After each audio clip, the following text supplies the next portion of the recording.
Okay, if you will just find this paper here, it says absenteeism, and it is our policies on absenteeism, and it requires you to at least call out in advance for at least 2 hours. And if you do call in, be sure that you get the name of the manager or the supervisor that you spoke with, in case you or they are asked later. And unless it is a clear and very unusual emergency, it is the responsibility of each employee to call out personally. Do not have your husband to call out. Do not have your friends or anybody in your family to call out. We expect you to call out yourself for your emergency. Because we will not be able to discuss any of these situations with anybody else besides you as our employee. And just a little side note, lack of transportation is not going to be a valid excuse to be out of work, because we will absolutely come and get you.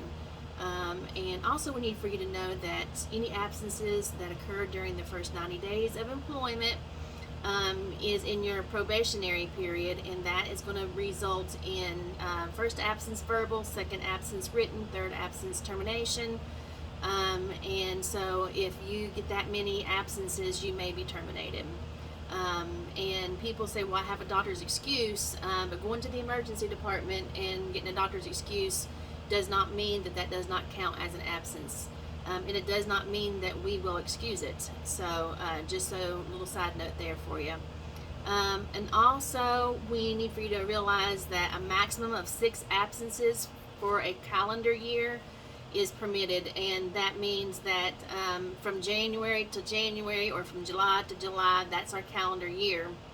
So whatever month your last absence is, it goes back to 1 year before that, exactly 12 months. So that is how that's how we consider you being absent for those 6 absences.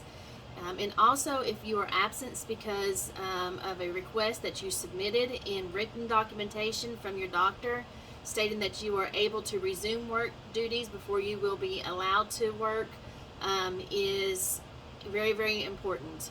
Also, anytime that you are a no call, no show, that will be considered an automatic and immediate voluntary resignation.